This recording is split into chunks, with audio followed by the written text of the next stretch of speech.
Jamais dans la jeune histoire de la Coupe du Monde, la nation organisatrice avait été éliminée dès les matchs de qualification. C'est le cas de l'Angleterre qui se retrouvait dans la poule de la mort avec l'Australie et le Pays de Galles.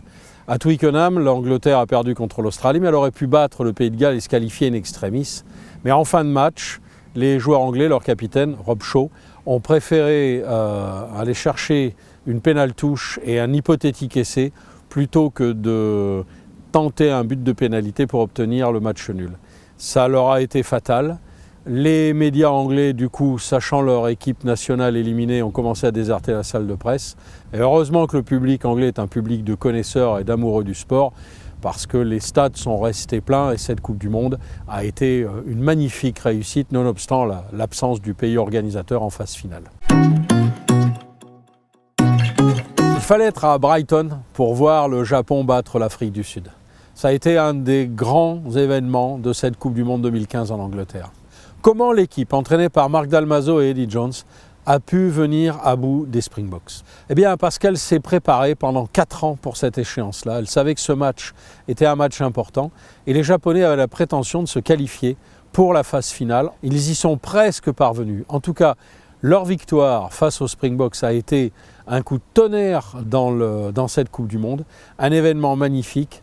On a encore en mémoire leur double tour d'honneur au milieu de spectateurs en transe et la conf de presse absolument festive pour célébrer cet événement. Les Japonais, à la fin du match, avaient la possibilité d'aller chercher le match nul.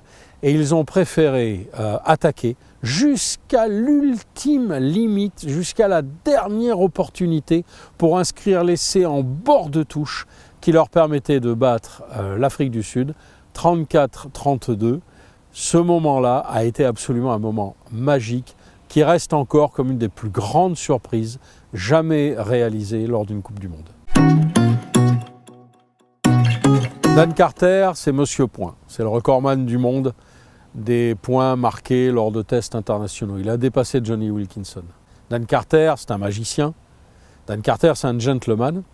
Mais surtout, lors de la finale contre l'Australie, Dan Carter voit bien que son équipe est en train de perdre pied. Et alors il va réussir quelque chose que la plupart des ouvreurs néo-zélandais ne tentent pas.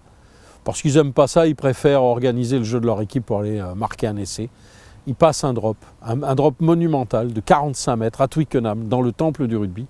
Et ce drop va avoir comme effet immédiat de rebooster son équipe et de lui permettre d'aller décrocher le 2e titre de champion du monde consécutif après 2011.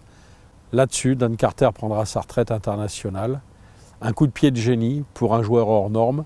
C'était la meilleure façon de tirer sa révérence. Entre 1987 et 2015, le rugby est passé du mode international au mode mondial. D'ailleurs, International Rugby Board, l'instance qui gère le rugby, s'appelle maintenant World Rugby depuis 2015. Ça n'a rien d'anodin parce qu'on sait que les mots ont un sens.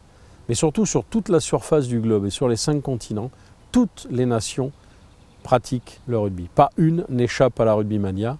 C'est certainement le moment bascule qu'attendait le rugby pour devenir universel.